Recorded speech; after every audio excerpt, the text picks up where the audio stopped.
Super smash மென் 2024-25 இரண்டாவது போட்டி ஒட்டகா வோல்ஸ் Canterbury Kings கடை நடக்க போது அதோட ஃபேண்டசி ப்ரிவியூ பார்க்க போகிறோம். டெமசி கிரிக்கெட் 11 அப்படின்னு சர்ச் பண்ணி டெலகிராமில் ஜாயின் பண்ணிக்கோங்க. குழப்பம் இருந்ததுன்னா டாப் கமெண்டில் லிங்க் இருக்குது, கிளிக் பண்ணி ஜாயின் பண்ணிக்கோங்க. ரியல் 11 ஸ்மால் லீக்கு பெஸ்ட்டாக இருக்குது. கேம்ஸில் இன்ட்ரெஸ்ட் இருக்கவங்களுக்கு நிறைய கேம்ஸ் கொடுக்குறாங்க. அந்த வகையில் ஏர்னிங்ஸ் எடுக்க முடியும். உங்களோட ப்ரெடிக்ஷன் பெஸ்ட்டாக இருக்குது, ப்ரெடிக்ட் பேஸில் எனக்கு இன்கம் எடுக்கணும் அப்படின்னாலும் அதுக்கான வாய்ப்பை கொடுக்குறாங்க. இந்த பர்டிகுலர் டீம் ஜெயிக்கும், இந்த பர்டிகுலர் பிளேயர் 50+ அடிப்பார், 2+ விக்கெட் எடுப்பார், இந்த ஓவர் லெவலில் ஸ்கோர் வரும், இதெல்லாம் உங்களால் கெஸ் பண்ண முடிஞ்சதுன்னா கண்டிப்பாக ஃபன் பண்ணி விளையாடுறதுக்கு ரியல் 11 இருக்குது. அதில் ஏர்னிங்ஸும் இருக்குது. பயன்படுத்தி ரியல் 11 இன்ஸ்டால் பண்ணலைன்னா டாப் கமெண்ட் லிங்க் இருக்குது, கிளிக் பண்ணி இன்ஸ்டால் பண்ணி என்னோட ரெஃபரல் கூட பயன்படுத்த மறக்காதீங்க. மார்னிங் ஸ்பார்க் அலெக்சாண்டரில் அந்த போட்டி மழைக்கான வாய்ப்பு இல்லை. டிசம்பர் 27 8:55 AM நம்மளோட டைம், அவங்களோட டைம் 4:25 PM ஸ்டார்ட் ஆகுது. 12 போட்டியில் 3 பேட் ஃபஸ்ட்டு 9 சேசிங் ப்ரிஃபரபுளாக இருக்கும். இந்த நம்பரை பார்க்கும்போது அதுதான் தெரியுது. முதல் போட்டி கொஞ்சம் இனிஷியல் ஸ்விங் இருக்கலாம். விமன் மேட்ச் நடந்து மென் மேட்ச் தொடர்ந்து நடத்துறதுனால நிறைய நேரங்கள் அந்த இனிஷியல் ஸ்விங் பேஸில் பெருசாக யோசிச்சு போக முடியாது. நியூசிலாந்து கிரிக்கெட் அப்படின்னாவே அந்த ஒரு விஷயத்தை பெருசாக எதிர்பார்க்கணும். பட் அப்படி யோசிக்க முடியாது. இருந்தால் கூட நியூ பால் கொஞ்சம் டிஸ்டர்ப் பண்ணலாம், மைண்ட் பண்ணிக்கோங்க. 153 பேட் ஃபஸ்ட்டுக்கான ஆவரேஜ் இது நியூசிலாந்தில், குறிப்பாக அலெக்சாண்டராவில் மீடியம் ஸ்கோர் அப்படின்னு தான் சொல்லணும். ஒரு விஷயம் மைண்ட் பண்ணிக்கணும், ஒட்டாக்காவில் நல்ல ஸ்கோர் பண்ண முடியும். ஒட்டாக்கா வோல்ஸ் அந்தளவுக்கு கிரேட்டாக இங்கே இருந்ததில்லை. அது ஹோம் கிரவுண்ட் அப்படின்ற அந்த இடத்துல அவங்க நிறைய மேட்சஸ் விளாண்டுருக்காங்க. இன்னும் சொல்லப்போனால் எல்லா மேட்சுமே அவங்க விளாண்டுருக்காங்கன்னு தான் சொல்லணும். ஸோ அந்த லெவலில் இந்த ஸ்கோர் ஒட்டகா வோல்ஸ் பெஸ்ட்டாக இல்லாதனால குறைவாக இருக்குது அப்படின்னு தான் சொல்லணும். நல்ல பேட்டிங் ட்ராக்காக அலெக்சாண்டரா இருந்திருக்கு. பட் சில நேரங்களில் டவுன் ட்ராக்கும் இருந்திருக்கு. பெரிய லெவலையும் போயிருக்கு, லோவாகவும் போயிருக்கு. அதுக்கு எக்ஸாம்பிளாக ஹை ஸ்கோர் 219க்கு 7 அப்படின்றதும், லோ ஸ்கோர் 47க்கு 10 அப்படின்றதும் இருக்குது. மைண்ட் பண்ணிக்கோங்க. அண்ட் ஆவரேஜாக பேட் ஃபஸ்ட்டு பண்ணும்போது 6 விக்கெட் விழுந்திருக்கு, சேஸ் பண்ணும்போது ஆவரேஜாக 6 விக்கெட் விழுந்திருக்கு. 150க்கு பிலோவாக 4 டைம்ஸ், 190 அபோவாக 2 times, medium score 6 times. Track பேஸில் பெருசாக யோசித்து நியூசிலாந்து T20 அணுக வேண்டாம். பிளேயர் பேஸில் யோசிக்கிறது பெட்டர். ட்ராக் பேஸில் சின்னதாக மட்டும் யோசிங்க. பெரிய இம்பேக்ட் இந்த ட்ராக்ஸ் கொடுக்கறது இல்லை. ஏன்னா குவாலிட்டி பேஸில் இந்த சீரியஸில் கொஞ்சம் டவுன் பிளேயர்ஸ் தான் விளையாடுறாங்க. சில நியூசிலாந்து கிரிக்கெட்டை ஓரளவுக்கு எக்ஸ்பீரியன்ஸ் பேஸில் இருக்க கிரிக்கெட்டர்ஸ் விளையாடுறாங்க அப்படின்னா கூட நம்ம அதை பெருசாக யோசித்து போக வேண்டாம் அப்படின்றது தான். அது மட்டும் இல்லை, விமன் மேட்சஸ் நடந்து அந்த ஸ்கோரை பேஸ் பண்ணி நம்ம இந்த மேட்சை யோசிப்போம்லாம் யோசிக்காதீங்க. நான் விமன் மேட்ச்சில் கிராஸ் இருக்கிற ட்ராக்ஸில் ஸ்கோர் நிறைய வரும். ஆனால் மென் கிரிக்கெட்டில் இனிஷியலாக ஸ்விங் கிடைக்கும், இனிஷியலாக விக்கெட்ஸ் டோட்டலாக கொலாப்ஸ் ஆகவும் வாய்ப்பு இருக்கும். ஸோ அதனால் அந்த மேட்சையும் இந்த மேட்சையும் கம்பேர் பண்ணாதீங்க. பட் ஒரு விஷயத்தை நீங்கள் பண்ணலாம். விமன் மேட்ச் நடக்கும்போது இந்த ட்ராக்ஸ் எல்லாம் பார்த்து அண்டர்ஸ்டாண்ட் பண்ணி மென் கிரிக்கெட்டுக்கு எப்படி போகும் அப்படிங்கிற அந்த ஆங்கிளில் யோசித்து போகலாம். ரீசன்ட் ஸ்கோர்ஸை பாருங்கள். 171, 151, அப்படியே 47/10, 185/4, இதில் 219 அப்படிங்கிற அந்த ஸ்கோர் வந்திருக்கு. ஸோ 190, ஸோ 179க்கு 8, ஸோ 99க்கு 7. ஸோ இதையுமே பார்க்குறோம். And medium score, low score அப்படிங்கிற ரேஞ்சிலையும் போயிருக்கு. ஸோ ஒட்டகா வோல்ஸ் எல்லா போட்டியிலும் விளையாண்டுருக்காங்க. அந்தளவுக்கு கிரேட்டான அவுட்புட் கிடைக்கல. ஸோ 4 போட்டியில் தான் ஜெயிச்சிருக்காங்க. ஹோமில் அவ்வளோ வெற்றி அப்படின்ற மாதிரி ஹை பர்சன்டேஜ் லெவலில் போகலை. ஒட்டகா வோல்ஸ் மசூன் கிளார்க்கு பாசிபிள் 11ல் இருக்க வாய்ப்பு இருக்குது. ஆனால் யாரை வெளியில் தள்ளிட்டு ஒரு உள்ளே கொண்டு போகிறது அப்படிங்கிற அந்த கேள்வி கேட்கும்போது வெளியில் இருப்பாரோன்னு யோசிக்க தோணுது. அண்டு விமுக்தியை இன்ட்ரடியூஸ் பண்ணியிருக்காங்க. லஹிர் விமுக்தி பாசிபிளாக ஸ்ரீலங்கா பிளேயராக இருப்பான்னு நினைக்கிறேன். மற்ற ஸ்டேட்ஸ்லாம் கிடச்சிது, அவர் எங்கே அப்படிங்கிற அந்த அளவுக்கு கிளாரிட்டி கிடைக்கல. 11 போட்டியில் 26 விக்கெட் எடுத்திருக்காரு. நிறைய டேலண்டடாக பேசப்படுற ஒரு பிளேயர். ஜோனல் கிரிக்கெட் தான் விளையாண்டுருக்காரு. இந்த ஃபார்மெட்டில் இப்போ தான் டெபியூ பண்ண போகிறார் அப்படிங்கிறது இருக்குது. பார்க்கலாம் என்ன பண்ணுவாருன்ட்டு. ஆப்ரேக் பவுலர்னு கேள்விப்படுறோம், அதுவுமே கிளாரிட்டி இல்லை. ஸோ ஆன் டைமில் அந்த கிளாரிட்டி எடுத்துக்கலாம். கிளாரிட்டி இருந்ததுன்னா நான் டெலகிராமில் போஸ்ட் பண்ணுறேன். Dale Phillips, Leo Carter open பண்ணுவாங்கங்கிற எதிர்பார்ப்பு. இந்த பேட்டிங்கோட எப்படி இருக்குன்னு என்னால் கெஸ் பண்ண முடியல, ரொம்பவே டஃப்பாக இருக்குது. ஜாக் கிப்சன் ஓப்பன் பண்ணால் ஆச்சரியப்படுறதுக்கு இல்லை. டேல் பிலிப்ஸு இதுக்கு முன்னாடி ஓப்பன் பண்ணியிருக்கார், மிடில் ஆர்டராகவும் இருந்திருக்கார். ஜாக் கிப்சன் ஓப்பன் பண்ணியிருக்காரு. டொமஸ்டிக்கில் சில நேரங்களில் நல்லா ஓப்பன் பண்ணி விளையாண்டுருக்காரு. ஸோ அந்த பேஸில் அவர் ஓப்பன் பண்ண வைக்கலாம். லியோ கார்ட்டர் 1-1 பேட்ஸ்மேன் நிறைய டைம் இருந்திருக்காரு. சில நேரங்களில் ஓப்பன் பண்ணி பார்த்துருக்கோம். ஃபாக்ஸ் கிராஃப்ட் நம்பர் 3 அந்த இடத்துல செட் ஆயிடுவார். ரீசெண்டாக அவர் ரொம்ப சூப்பராக விளையாடுறாரு. கடந்த 2 சீசனாக நல்ல அவுட்புட் அவர்கிட்ட பேட்டிங் பேஸில் வந்திருக்கு. லியோ ஜான்சன் ரொம்பவே எதிர்பார்த்த பிளேயர் என்னோட மைண்டில். ஏன்னா இவர் ஆரம்பத்தில் விளையாடும்போது நல்ல குவாலிட்டி ஷோ பண்ணார், ஸ்டெபிலிட்டி கொடுத்து விளையாண்டார், பவர் ஹிட்டிங் அப்படின்றது ஷோ பண்ணார். ஓரளவுக்கு குவாலிட்டி பிளேயராக தெரிஞ்சார். நியூசிலாந்து கிரிக்கெட்டுக்கு நேரம் விளையாண்டுருக்கணும் அப்படிங்கிற தாட்டு கூட அவர் ஆரம்பத்தில் இன்ட்ரடியூஸ் ஆகும்போது தோணுச்சு. பட் பெருசாக இம்ப்ரூவ் ஆகலை, அப்படியே இருக்கார். Jack Gibson decent hitting and bowling பேஸில் சில நேரங்கள் எதிர்பார்க்கலாம். Max Chu left hand bat, wicket keeper பேட்டை இவர் வந்து கேப்டனாகவும் இருக்க போகிறாரு. சில நேரங்களில் மேலே ப்ரொமோட் ஆகலாம். மேக்ஸ் ஷூ ஓப்பன் பண்ணியும் பார்த்துருக்கோம், அந்த ஒரு விஷயம் நடக்குமான்னு பார்க்கணும். ஜமால் டோடு டீசெண்டான லெஃப்ட் ஹேண்ட் பேட்டர், பவுலிங் பேஸில் நிறைய எதிர்பார்க்க வேணான்னு தோணுது. பவுலிங் பேஸில் அவ்வளோவா ரீசெண்டாக இல்லை. Ben Lockrose experience, wicket taking bowler and hitting பேஸில் டீசெண்டாக பார்க்கலாம். Hazeldine left arm fast, new பாலில் ஸ்பெஷலிஸ்ட்டாக இருந்திருக்காரு. பேக்கனை பொறுத்த வரைக்கும் இந்த டீமோட பெஸ்ட் பவுலர் லீட் பண்ணுவார் அப்படின்னு பார்க்கலாம். அண்ட் மசோன் கிளார்க்கு ரீசெண்டாக நல்ல பவுலிங் பண்ணியிருக்காரு. 4 விக்கெட்டு 3 விக்கெட் அப்படின்றதெல்லாம் அடுத்தடுத்து எடுத்துருக்கு. கொத்தா விக்கெட் எடுக்கக்கூடிய ஒரு பிளேயர் தான். நியூ பாலில் ஸ்பெஷலிஸ்ட்டாக பார்க்கணும், அவருக்கான வாய்ப்பு இருக்குமா? ஹெசல்டினை வெளியில் எடுத்துகிட்டு கூட வாய்ப்பு கொடுக்கலாம். ஆனால் ஹெசல்டினை பொறுத்த வரைக்கும் ரீசெண்டாக கன்சிடரபுளாக குறைவாக இருக்கார், அப்படி தான் சொல்லணும். ஆனால் குவாலிட்டியாக இருந்திருக்கார். எக்ஸ்பீரியன்ஸ் பேஸில் முன்னாடி நிற்கலாம் அப்படிங்கிற அந்த இடமும் யோசிக்கப்படுது. கேண்டர்பரி கிங்ஸு அங்குஸ் மெக்கன்சி பாசிபிளாக middle order batter and bowling பேஸில் சில கன்சிடரேஷன் இருக்குது, அப்படி உள்ளே கொண்டு வருவாங்களா? பட் இங்கே யோசிக்கும்போது இந்த 11 இருக்குங்கிற எதிர்பார்ப்பு. Tom Latham wicket keeper and அவர் தான் ஓப்பன் பண்ணுவார். Chad Bowes South African player. இங்கே நிறைய கிரிக்கெட், இன்னும் சொல்லப்போனால் நியூசிலாந்து கிரிக்கெட்டர் அப்படிங்கிற மாதிரி தான் நமக்கு தெரியும். அப்படி தான் விளையாண்டுருக்கார், இங்கே தான் நிறைய இருந்திருக்கார், அதை மைண்ட் பண்ணுங்கள். அண்ட் நல்ல ஹிட்டிங் மட்டும் இல்லை, கேச்சிங் பொசிஷன் இருப்பார், அது பாயிண்ட் எடுத்து கொடுக்கலாம்.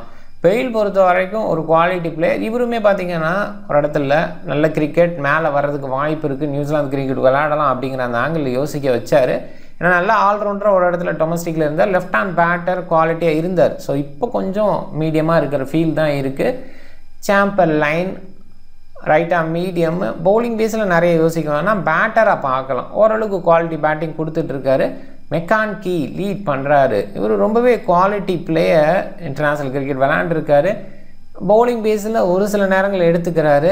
பிரேக் பவுலிங் அண்டு வெரைட்டி வச்சுருக்கார் பவுலிங்கில்.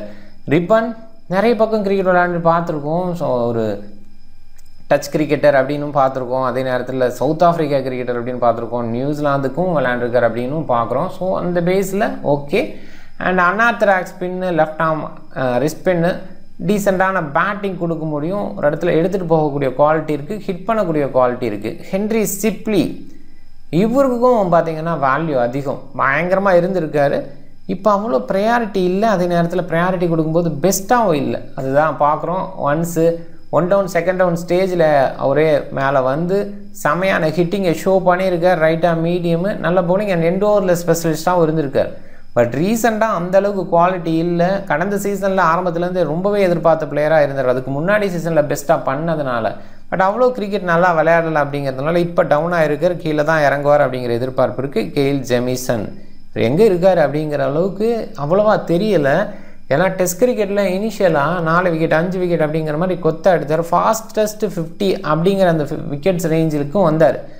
பட் சடனாக அப்படியே காணாம். அதுக்கு காரணம் அவரோட இன்ஜுரி அப்படின்னு சொல்லலாம். ஐபிஎல் இல்லைனா செலக்ட் ஆகிறாரு அப்படிங்கும்போது அவரோட குவாலிட்டி என்ன அப்படிங்கிறது நமக்கு தெரியும்.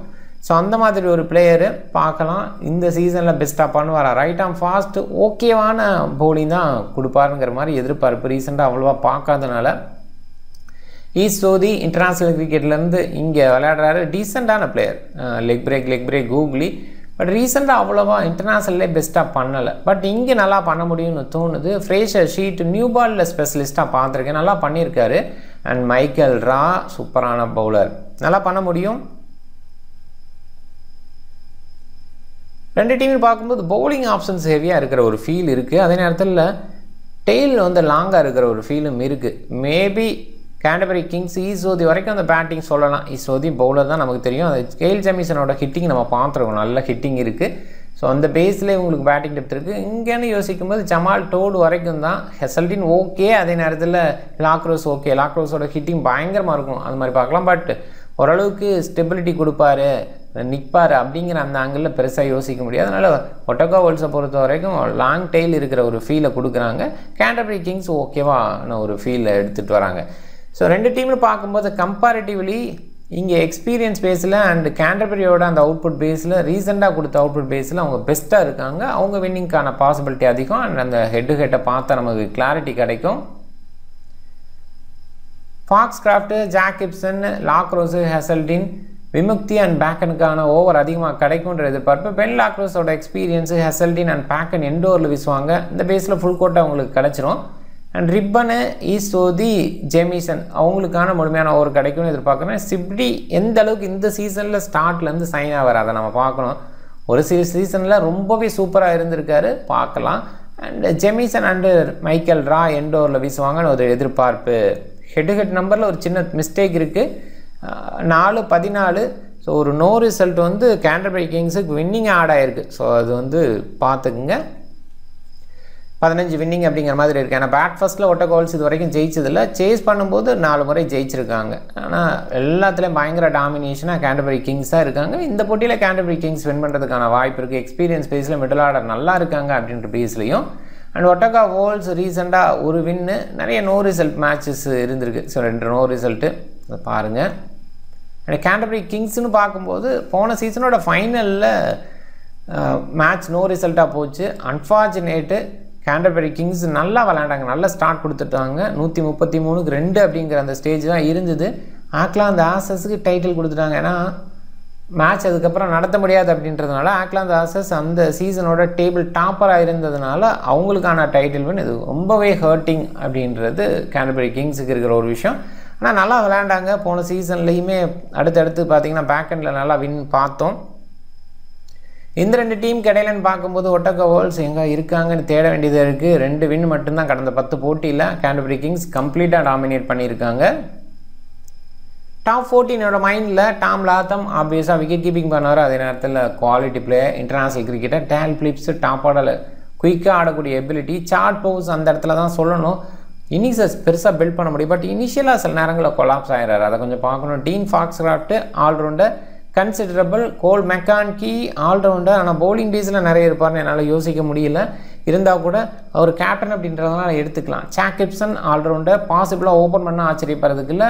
Michael Rippon quality bowler and middle order batter, அந்த பேஸில் ஓரளவுக்கு அவுட்புட் கொடுக்க முடியும். ஹென்ரி சிப்லி, கெயில் ஜெமிசன், லாக்ரோஸு இவங்கெல்லாம் பேக்கெண்டில் வந்து ஹிட் பண்ணக்கூடிய எபிலிட்டியோடு இருக்கிற ஃபோர்வர்ட் பவுலராக நான் யோசிக்கிறேன். ஹென்ரி சிப்லிக்கு என்ன மாதிரி ப்ரையாரிட்டி இந்த சீசனில் கொடுப்பாங்க அப்படின்னு பார்க்கணும்.